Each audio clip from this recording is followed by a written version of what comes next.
ध्यान मूलम गुरुमूर्ति पूजा मूलम गुरुपदम मंत्र मूलम गुरुवाक्यम मोक्ष मूलम गुरु कृपा। पतली आवाज।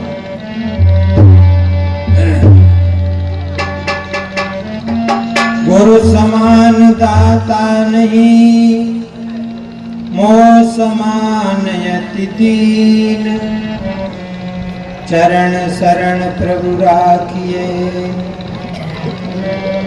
जल आधार जैसे।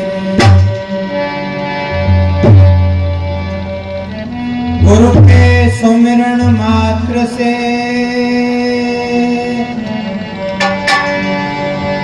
गुरु के सुमिरन मात्र से, नासे विघ्नयनन, याते सर्वारंभ में, ध्यावत हैं सरसम। सद्गुरु मोइन बिसारिए, सद्गुरु मोइन बिसारिए, चाहे लाख लोग मिल जाए, हमसे कर्मी बहुत हैं, पर तुमसे दाता। प्रिय बंधु, पूज्य संत समाज, धर्म प्रेमी बंधु, शक्ति स्वरूपा माता और बहने, छोटे नन्हे मुन्ने बच्चे, सबके बैठे हृदय चेतन परमात्मा के लिए मेरी तरफ से साहेब बंधु। अभी आप बहुत अच्छा, बहुत बढ़िया साहब जी के माध्यम से सुंदर विचार गद्य और पद्य में सुनाए। आज ये गुरु पूर्णिमा का अवसर है। यहाँ सब भाई बहन अपने अपने गुरु के पास आए, और यही नहीं, पूरे देश में ये पर्व चल रहा है। सब भाई बहन अपने गुरु के पास जाते हैं। क्यों जाते हैं? प्रिय बंधु, अब चतुर्मास लग रहा है। क्या लग रहा है? यानी वर्षा का समय अब शुरू हो गया। यहां से संत महात्मा अधिकांश जहां तहां रुक जाते हैं। 4 महीना के लिए चतुर्मास मनाते हैं। आश्रम पे जहां है वहीं पर रुक जाते हैं। तो ये चतुर्मास बंधुओं, सभी गुरु भक्त जो होते हैं वो आकर के यहाँ सेवा करते हैं। क्योंकि 4 महीना के लिए दाल आटा सब सामान सट्टा सब रख देते हैं। ये गुरु पूर्णिमा का पर्व है। क्योंकि अपनी अपनी निष्ठा होती है, प्रेम होता है। एक और निवेदन में करूं, किसी शिष्य ने अपने गुरु से पूछा, गुरुदेव, गुरु और शिष्य का नाता कब तक रहता है?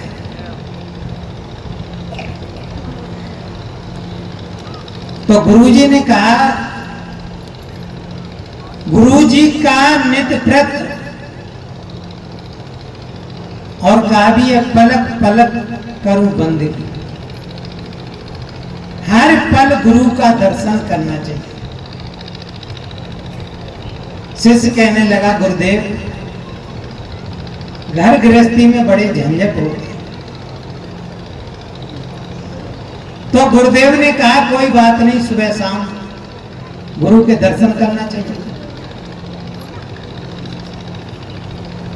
शिष्य फिर कहने लगा गुरुदेव ऐसा कहीं होता है, गृहस्थी में बहुत काम होते हैं। तो गुरुजी ने कहा कम से कम 8 दिन बाद, यानी इतवार के इतवार को दर्शन करना चाहिए, 8 दिन की छूट दे दें। फिर भी शिष्य कहता है गुरुदेव ये भी बात नहीं बनेगी। तो गुरुजी ने कहा फिर ठीक है, महीना में पूर्णमासी, हर पूर्णमासी को गुरु के दर्शन करना चाहिए। शिष्य कहने लगा गुरुदेव मामला बड़ा गड़बड़ है, क्योंकि घर गृहस्थी में आपको तो पता ही नहीं है, घर गृहस्थी का बहुत बुरा मामला होता है। तो फिर गुरुजी ने कही कि कोई बात नहीं, 6 महीना में एक बार जरूर दर्शन गुरुदेव के करना चाहिए। अच्छा एक और निवेदन करूं, आपको एक दिन भोजन नहीं मिले, आपको फिर कैसा लगता है? क्या अच्छा लगता है? यानी कुछ अच्छा नहीं लगेगा सिवा भोजन के। और कहीं बाजार में आप चले गए तो फिर जहां भोजन दिखाई देगा वहीं पर चित्त जाता है ना। भूखे आदमी को क्या चाहिए? भोजन चाहिए। गुरुदेव कहते हैं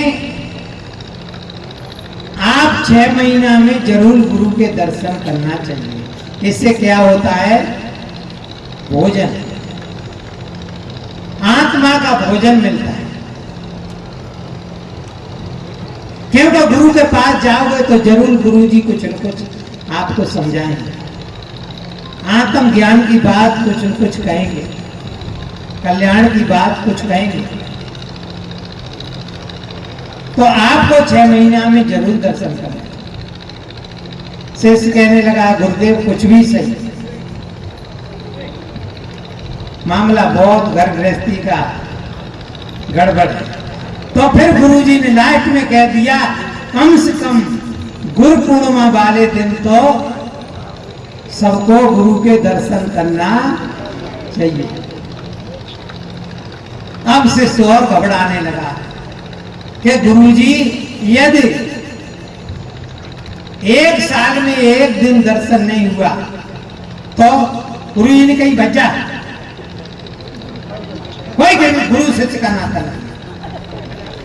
जब तू 1 साल में 1 दिन गुरु के सेवा में नहीं दे सकता है तो काय को गुरु चेला को रिश्ता रहा।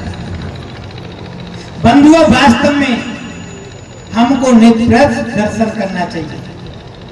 नित्यप्रत दर्शन नहीं हो, क्योंकि ये शरीर का भोजन एक बार को नहीं मिले कोई हानि नहीं है।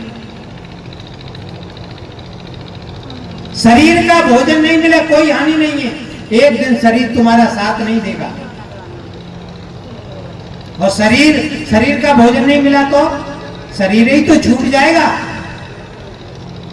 लेकिन बंधुओं जो भाई बहन को आत्मा का भोजन नहीं मिलता है वो जन्म जन्म तक भूखा प्यासा मरता है। आत्मा का भोजन क्या है? जो अभी आप संतों से सुन रहे हैं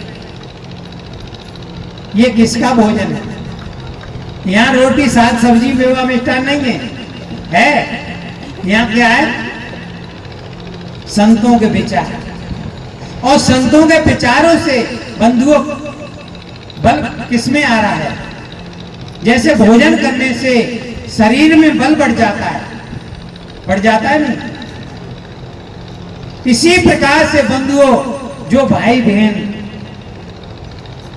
सत्संग में आते हैं, गुरु संतों में जाते हैं, उनकी कथा को सुनते हैं तो निश्चय ही उनके अंदर में आत्म बल बढ़ता है। देखो जाति बल होता है, धन बल होता है, बाण बल होता है, और सब बलों से कौन सा बल बड़ा है? आत्म बल। जाति बल का मतलब है आपके पास में आपकी जाति के बहुत से लोग हैं, तो अन्य जात का कुछ कहता है तो आपको बल है। आप कह देते हैं मेरे भैया बिरादरी को पता लग गया तो तेरे को पता लग जाएगा, ये भी बल है। आपके पास में धन बल है, आपसे कोई छेड़ता है लड़ता है तो आप कह देते हैं 10-20 हजार रुपया लगाने में मुझे कोई बड़ी बात नहीं है, पर तुझे होश में कर दूंगा। तीसरी बात, आप जो शरीर में आपके अंदर में ताकत है, आपसे कोई लड़ना चाहता है छेड़ना चाहता है, आप कहते हैं टांग पे टांग धर के चीर दूंगा, ये भी बल है। प्रिय बंधुओं, सब बलों से, इन सब बलों से बल बड़ा है तो कौन सा बल बड़ा है? आत्म बल। जिसके पास में आत्म बल होता है, बंधुओं मैं कह रहा हूं पूरा संसार एक लंग और वो अकेला बहुत तो है एक लंग। कबीर साहब के पास क्या था?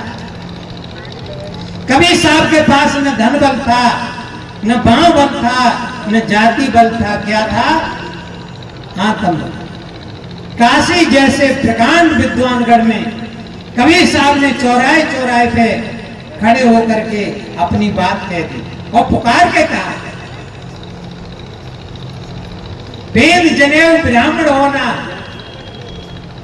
कबीर साहब कहते हैं वेद जनेऊ ब्राह्मण होना, मेहरी क्या पहराया, वो जन्म की सूत्र पद से तुम पांडे क्यों खाया।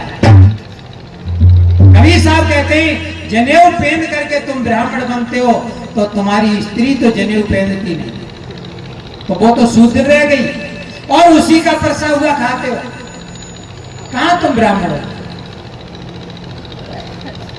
प्रिय बंधुओं, मुसलमान देखा,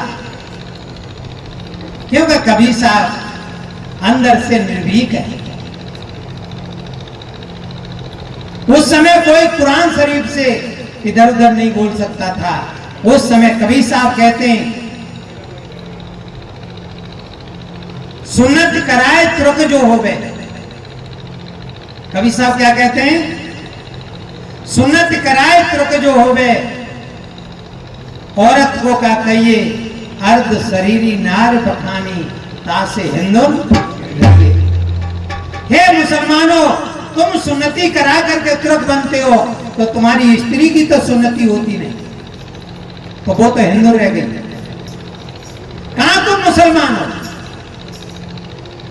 कबीर साहब ने चौराहे पे खड़े होकर के कहा मंदिर तोड़ो, मस्जिद तोड़ो, इसमें नहीं मजाक है, मत किसी के दिल को तोड़ो, ये घर खास खुदा का है। बंधुओं, आपने किसी को दुख दे दिया, आपने किसी की हत्या कर दी, ये पाप कभी छूटेगा नहीं। मंदिर टूट जाए, मस्जिद टूट जाए, फिर बन जाएगी, और जो बनते ही बिगड़ते रहते हैं, बनते रहते हैं। कभी मुसलमान आए मंदिर तोड़ दिए, आज हिंदू मस्जिद तोड़ रहे हैं, कोई बात नहीं, ये तो चलता रहता है। पर सदगुरु कहते हैं दिल किसी का मत तोड़, आत्महत्या मत करिए, जीव मत मारे बापरा, सबका एक ही प्राण, हत्या कबू न छूटे, कोटे सुनो कुरान। हमारे साहब जी ने वास्तव में जो क्रोध के ऊपर कहा, दृष्टांत आपने सुना था विषमता का। जब अपने जीवन में विषमता आ जाती है फिर कुछ अच्छा नहीं लगता, फिर तो विनाश होता है, सारा काम ही बिगड़ जाता है। इसलिए हमें और आपको समता में रहना चाहिए, सम का अर्थ बीच में, बराबर। सम काय से कहते हैं न ऊंचा न नीचा, बिल्कुल सम बराबर में। हम बराबर में ही तो हैं, कौन बड़ा है कौन छोटा है। आप देख रहे हैं आत्मा से कौन छोटा बड़ा कोई है? एक समान है, सबको दुख हो रहा है, कोई किसी को मारता है दुख होता है। प्रिय बंधुओं, हमारा जब मरता है हमको भी दुख होता है, दूसरे इसी तरह से दूसरे का मरेगा उसको भी दुख होगा। तो बड़ी सावधानी के साथ एक मैं भजन कहूं,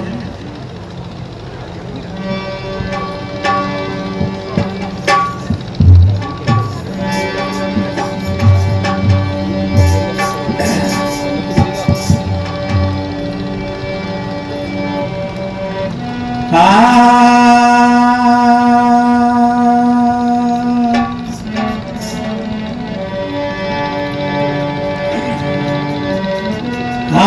में आया रतन,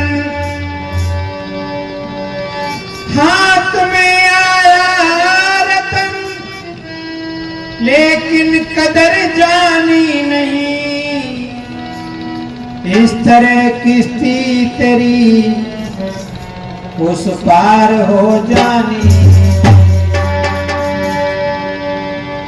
कबीर साहब कहते हैं, रतन का जतन कर मांडी का सिंगार, आया कबीरा फिर गया झूठा है।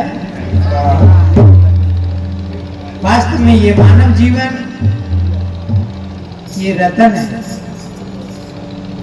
और जतन क्या? साधन धाम मोच कर द्वारा पाए ने अपर लोग समाज। बंधुओं, कोई पशु पक्षी कीड़ा मकोड़ा साधना करेंगे, सत्संग करेंगे, सेवा करेंगे, लेकिन करेगा तो कोई मनुष्य करेगा। इसलिए रतन का जतन कर। आपको रतन मिला है तो इस रतन को जतन से रखिए। क्यों? मनुष्य शरीर ही में आप सेवा कर सकते हैं, दान पुण्य कर सकते हैं, भजन भक्ति कर सकते हैं, साधना कर सकते हैं, और कोई कहीं जगह नहीं। इसलिए संत जगाते हैं। आज वास्तव में ये सदगुरु का दरबार है और आनंद लेना चाहिए।